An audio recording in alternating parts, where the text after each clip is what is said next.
Hi everybody, welcome to G4G here on YouTube. Today we're in Marvel Strike Force. I am your host, Napalm Dawn. Today's background music is brought to you by Altered Carbon, Best of Synthwave and Cyberpunk. And the reason why I'm doing this is because apparently the music just wants to pause. YouTube has been an absolute piece of shit for me today. I apologize for that. I wanted to do a what if video, and that what if video is based on a comment that I saw on one of my Marvel Strike Force groups. It was a comment and a question, and the comment was, the developer has promised to bring more X-Men to the game. If more X-Men were coming to the game, who would you like to see? And because I happened to watch a bunch of It'd Be Cool If Heroes of the Storm videos today by Carbots, where it'd be like, it'd be cool if Deckard Cain, which is now going to be a thing, and it'd be cool if Malthael and a couple others, it made me want to come up with my own It'd Be Cool If videos for X-Men in the game. I wonder if going to... Okay, looks like we're going with Dance with the Dead. The Shape full album is the music over here. Again, it's going to be synthwave. And this is a, I'm picking this music because it's a throwback to the X-Men cartoons. With the late 80s and early 90s. And synthwave, as you know, is 80s music. So,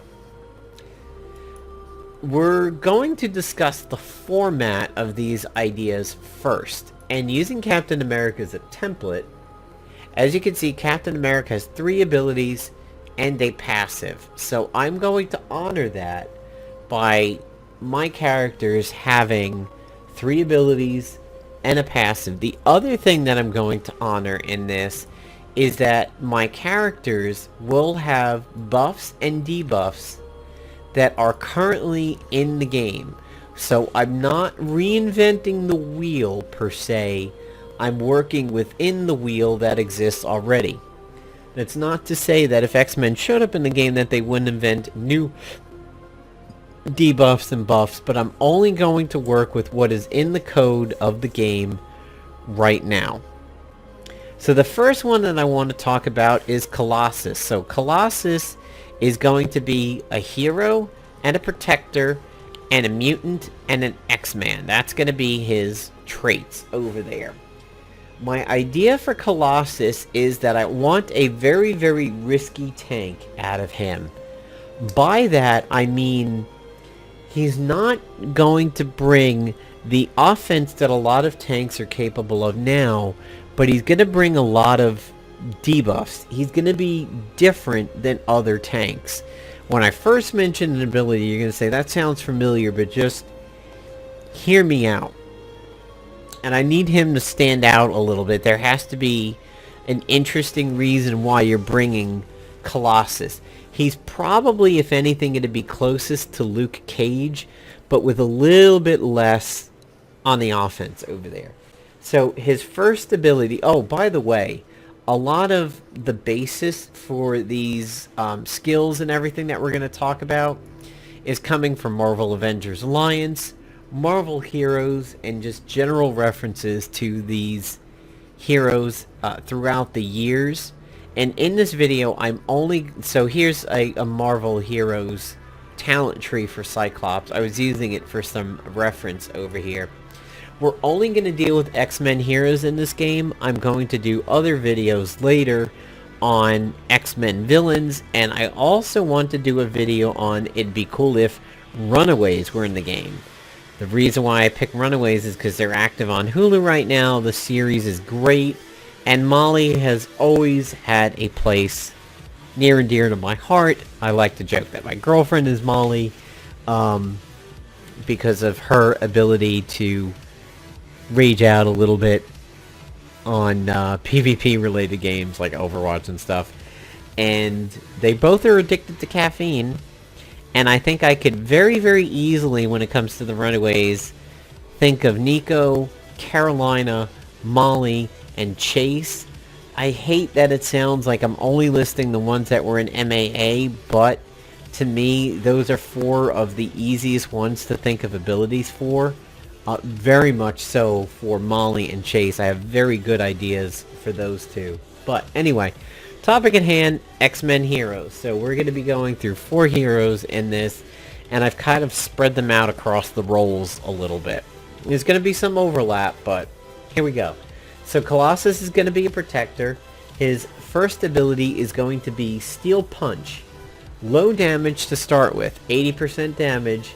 As the ability ranks up, it's going to be 80% chance going up and a chance to slow. The reason why I'm going with the slow there is if you get hit with Colossus and the fact that he's made out of organic steel, it's going to hurt so much that you're going to be scrambled slightly, so you're going to be off kilter and you're going to be slow. His second ability is going to be called Osmium Armor. He gains a taunt and a defense up. And you're like, Jesus, Tim, that's boring as shit. All the tanks do that, basically. Well, wait. As you level the ability up, you have a chance to cause defense down on people that attack Colossus. That's where I think he is going to be a little bit interesting and different. So if you attack him, you're punching organic steel. And actually, no, I correct myself. I filmed this video once and realized it was a little too long, so I'm doing it again to get it shorter. I talked myself into, on the first run of this video, something different with Colossus. Not a chance to gain defense down, but a chance to gain attack down. So this is a nod to Deadpool fighting Colossus in the first Deadpool movie. You remember how every time Deadpool attacks Colossus on the bridge, he breaks an arm, he breaks a wrist, he breaks a foot, and everything like that. Well, that's what I'm using as kind of an example there, is that attacking Colossus hurts you, so your attack goes down. But the ability doesn't start that way. That's what you get as you level up the ability. His third ability is going to be Ground Smash. It is AoE. We're going to start this one at 100% damage. AoE with a chance to stun, built into the level 1 of it. As you level it up, the damage goes up and it adds a chance to remove buffs. So in other words, this guy is almost Juggernaut level, pounding the ground below you. You're stunned because you're so rattled from it. And you also like lose your buffs because you've like fallen, and kind of like a Reinhardt slam in Overwatch or something. That's kind of where I'm going with this. His passive, again, honoring what's in the game of 3 abilities in the passive, Steel Wall. A chance for X-Men to gain defense up. So my theme for the passives is they're all going to be X-Men related, because you want it to be risky to buy into a full X-Men team, but you want payoff for it. So, honoring the tradition of many of the mutant plot lines and the X-Men plot lines of it's them versus something, X-Men versus Avengers, X-Men versus Inhumans, the buffs are going to be only X-Men characters. And we don't really have X-Men minions right now, so that's going to be a little tough. I would have to think about what X-Men related minions could be in the game, the way we have like Ravagers and Hands and City and Mercenaries and everything like that, Shield. I can't imagine what would be a X-Men specific generic goon. I mean, if like Magneto came in the game or they were villains, you could say Sentinels. Maybe generic Sentinels. One Sentinel is a taunter type, one is a blaster type, maybe a support Sentinel. I don't know. It's tough. Morlocks, I don't know. I don't know what I would do for that, but for right now, these buffs all apply to just X-Men, so Colossus is there, his passive Steel Wall, chance for X-Men to gain defense up. The next X-Men that I want to deal with, and totally different than Colossus, is Psylocke. Now, you could say, hey, you're adding Colossus, but you're not going the magic. Yeah, I gotta admit, I'm not. I love magic. Loved her in Marvel Avengers Alliance. Really, really, really liked her a lot in Marvel Heroes. She don't know her that well in Marvel Future Fight. She's leveling for me. I just kind of wanted to avoid magic. I think she's overplayed. I want to give Psylocke some love. So, she's going to come out sounding a little bit like Elektra, but I'm going to try and make her stand out as much as I can. So Psylocke's skill 1 is Psy Sword, 100% damage and undodgeable. As it levels up, the damage goes up and it adds a chance for Psylocke to gain stealth. So this plays into her Marvel Avengers Alliance version of her, where she was an infiltrator, she had stealth, and of course if she was with other X-Force people, they gain stealth. So that's my theme over there. Her second ability is Psionic Shields. Again, playing into Marvel Avengers Alliance a little bit over here. The lowest 2 health characters gain stealth. As you level this ability up, the lowest 3 or 4 characters gain stealth, and this can include herself, with a 20% chance to add evasion. And that goes up as you level it up. So, you might think stealth and evasion, isn't that overkill? Well, what do you do when you have a lot of stealthers on the enemy team? You use an AoE. It still hits them. But, with evasion, yes, you could sit there with a Punisher and do like the full auto clip that he does, his fully loaded, and still avoid something like that. So you would still be stealth, Punisher does an AoE, there goes your evasion chance, you've negated an attack.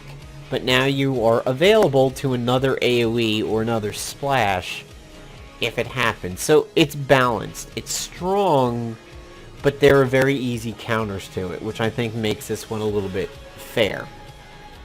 Her third ability is Assassinate. 300% damage and a definite guarantee to gain stealth. Not a chance like the level 1.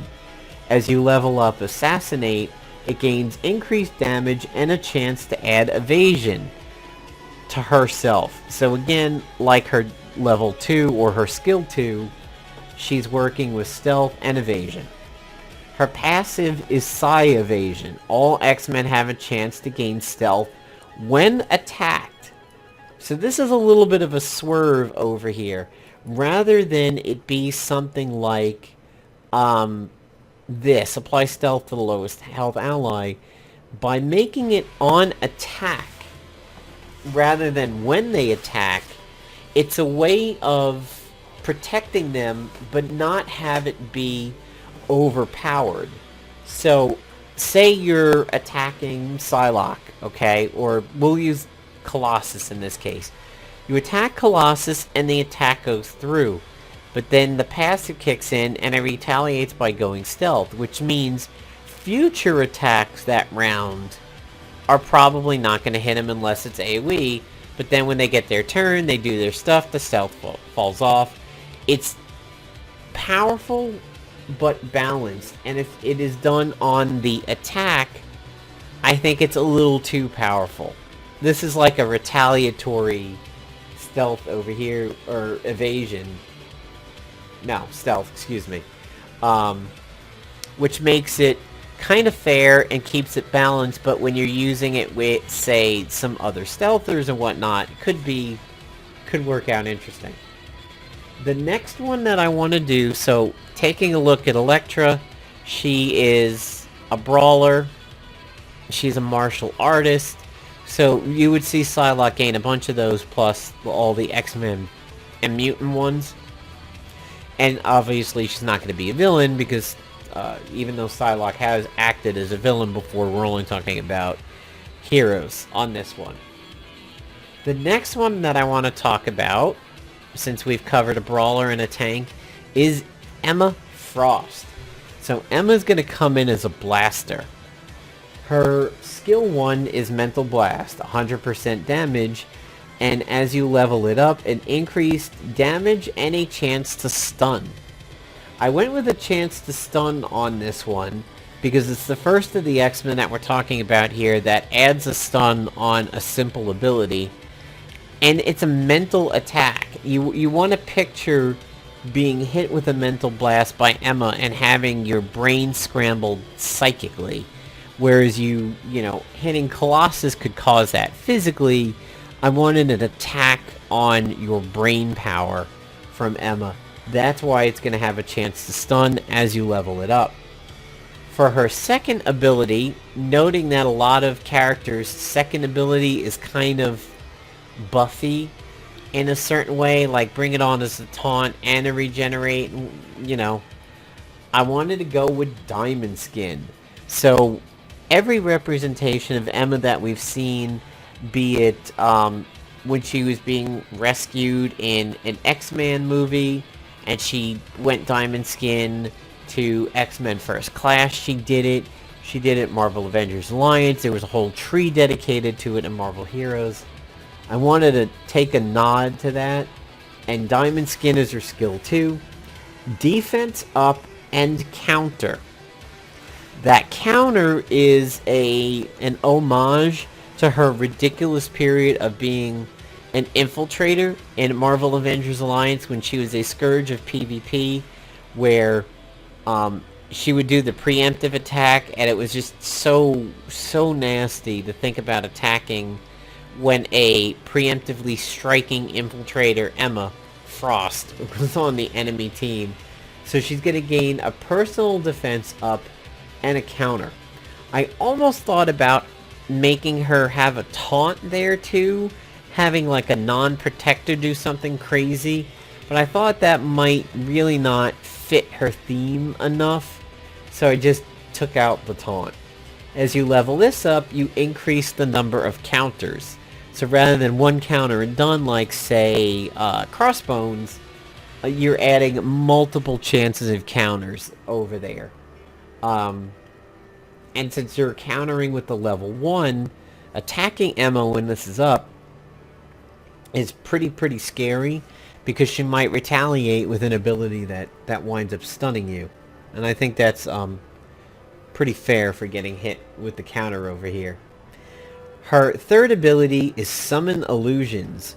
She will summon, at level 1, she will summon one of 3 different types of illusions. Now, this one was hard to think about because in the game right now, what you summon is actual other characters. So like Kingpin, when he summons for Crime Lord, he gets essentially mercenaries, and when Yondu goes, he summons Ravagers that actually exist and can already be on your team, like the Ravager Boomer. This illusion one is risky, but I'm thinking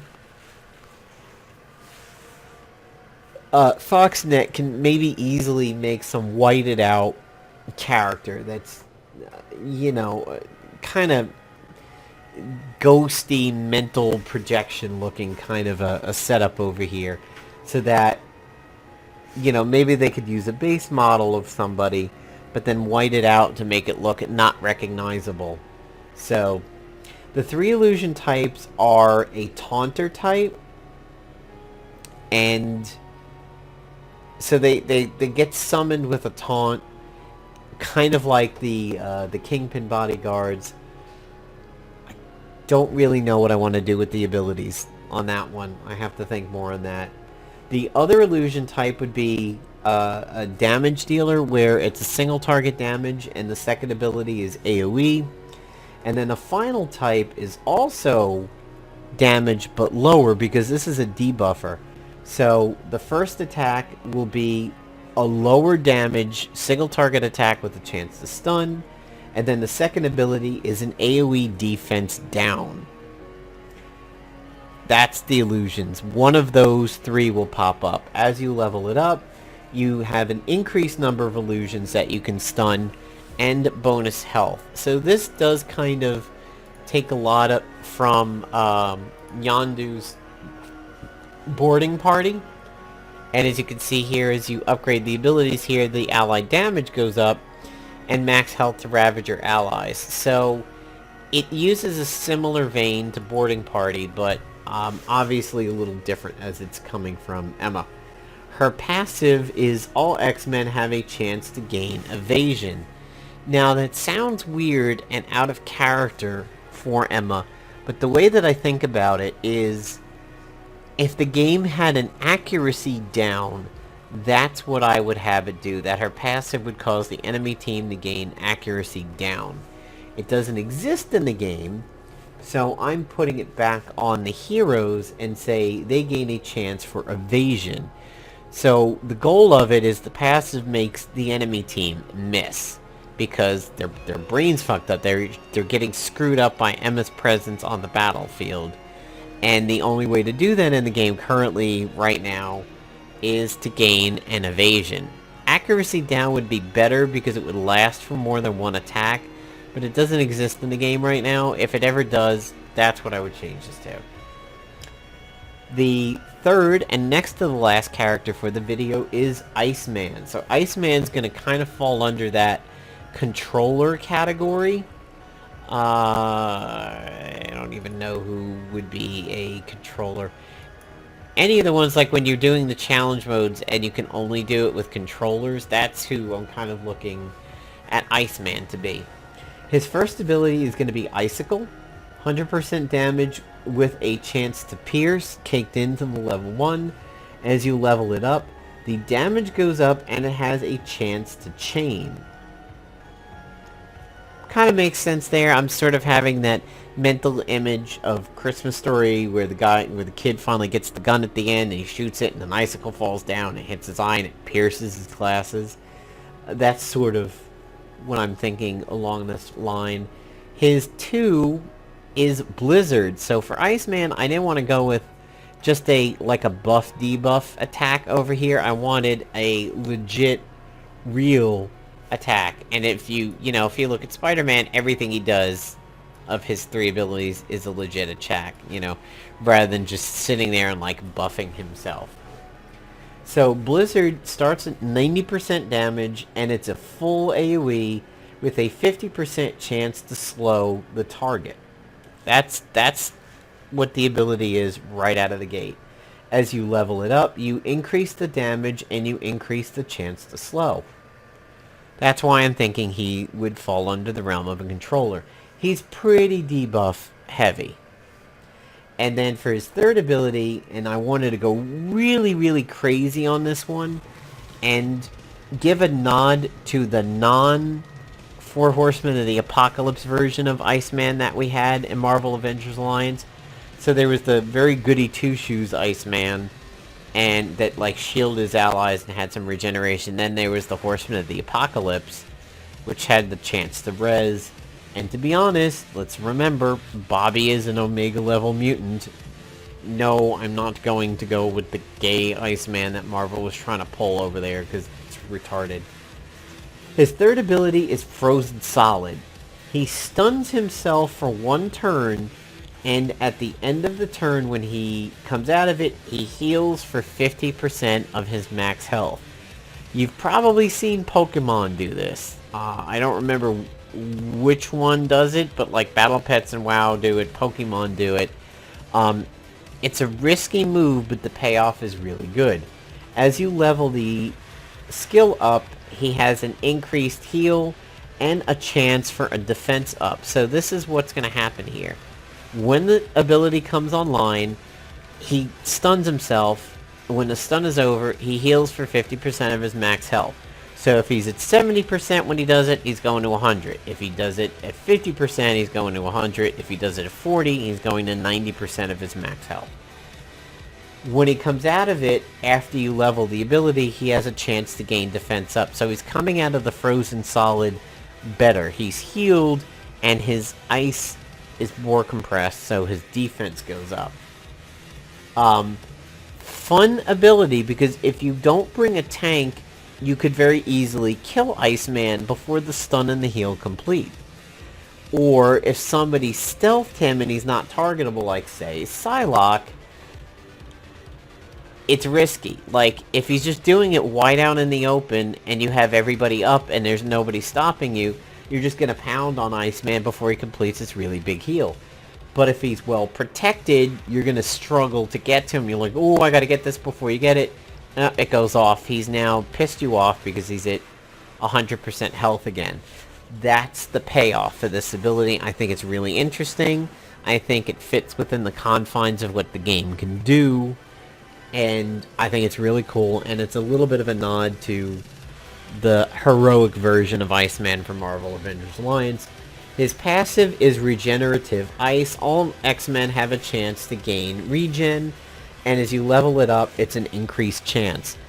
Now, this is just regen, not a heal. If it was a heal, I think it would be too powerful and not really fitting of Iceman. But just a simple regen helps, and God forbid that goes on to Wolverine, you're going to have one tough berserker on your hand here. The final character that I want to talk about is Cyclops. And his skill 1 is going to be Optic Beam, 100% damage out of the gate. As you level it up, the damage goes up and it has a chance to chain. That's a nod to his ricochet shot that you see in like Marvel Future Fight and Marvel Heroes. His second ability is combat maneuvers. Honestly, I could have gone so many ways with Cyclops. He's always had so many abilities in all of his games and everything. And it's so easy just to stick with the optic side of him that I wanted to give a nod to his physical side, as did Marvel Avengers Alliance, and say combat maneuvers for skill 2. 100% damage punch and plus evasion to the lowest health teammate. So he rolls into somebody, he punches them, and whoever has the lowest health on your team gets an evasion. As you level up this ability, the damage goes up and the number of evasions go up. So if you level it up one time, 2 people, the 2 lowest health people on your team gain an evasion. Again, not particularly too strong because like a weak AoE will wipe it out and then you single target them after the evasion goes away, you've killed the target. But if you don't have that, you're forcing the enemy team to waste a turn over there. His third ability is Visor Off. I had that mental image of Cyclops just like staring up and having no glasses, no visor, and just pure optic energy coming out of him. And we've seen this plenty of times before. High damage AoE, and as you level this up, damage goes up with each X-Men present. So the way to make this thing do more damage is to buy into the X-Men team. If Colossus is on the team, your team gets defense when you use it. If Emma's on the team, defense goes down on the enemy team. And if you have Wolverine, you have speed up on your team. I used Rocket Raccoon for the basis of this. With maximum damage, if Groot is an ally, attack all enemies for 160% damage. So he's saying if he has a certain teammate, something else is getting added to maximum damage. That's what I went with for Cyclops. Is that every X-Men present bumps up the damage, and then specific X-Men will cause specific buffs and debuffs. His passive is Born Leader, Natural Born Leader. Again, that's probably not very inventive. We've seen we've seen Cyclops with Natural Born Leader in plenty of his games, including Marvel Future Fight, including Marvel Avengers Alliance. But I think it fits him, and I think just for the sake of inventiveness, to avoid this ability would be stupid. So for Natural Born Leader, plus 5 damage up for all X-Men. All X-Men have a chance to add attack up and defense on their turn. So if he's on the field and say, there's Wolverine and Emma and Colossus, any one of those X-Men, when their turn comes up, have a chance to gain attack up and defense up. So it's like his morale boost. And for himself, his damage goes up for each X-Men present by 5%. So I think this is a pretty cool way of going overall. The passives all have to do with having other X-Men present. So if you have a mixed team, you can certainly get stuff done, but only the X-Men are caring about themselves. We've got a tank in there, we've got a blaster, we've got a controller, we've got a physical attacker, and we have kind of like a team supporter over here with Cyclops and everything. I think these abilities are all, fairly solid. I don't think they are ridiculously overpowered. I think they have some easy counters if you plan it out. Do I predict they could very easily become meta? Certainly. Do I predict that they could all become meta together? I want to see if I can... Yay, got that milestone. Yeah, I do think you could very easily in PvP see like an all X-Men team, but I think there'll be a ways around some of their stronger abilities. I think I've been fair with Colossus by making him very tanky, but at the same time not be particularly offensive. So, he's like a big dumb slow guy, even though obviously Colossus is 15, damn. Even though he's not dumb by any stretch of the imagination. I did think about some other characters like Beast, like Jean Grey. I think Jean Grey would be raw support if she joined, like a raw healer. Obviously there would be some ability in there that would revive a character. I think she would have some heals. I just didn't want to do Phoenix because I think Phoenix is a little overplayed and she shows up everywhere, and I thought it would be very, very easy to come up with stuff for her, so I kind of wanted to go with some different X-Men and really wanted to work Psylocke in there. So that's what I've got today, guys. Again, stay tuned to the channel for a video on X-Men villains if they were in the game, Runaways if they were in the game. Also, outside of the cool what if videos, I want to attack tanks in the game. I want to do a video on tanks in the game. I want to do a video on the predictiveness of like blitz and arenas, so like what character is going to do what when and how you can kind of walk around it. And yeah, that's what I've got going for you guys. So thanks so much for the views on a lot of my other MSF videos. I see the view counts going up on them. Please continue to support these videos by watching them. Go ahead and comment below on some X-Men you'd like to see in the game, but do me a favor, don't just mention a name. Talk about what you think would be some cool abilities. Let's stick to the theme of only going with buffs and debuffs currently in the game, just in case.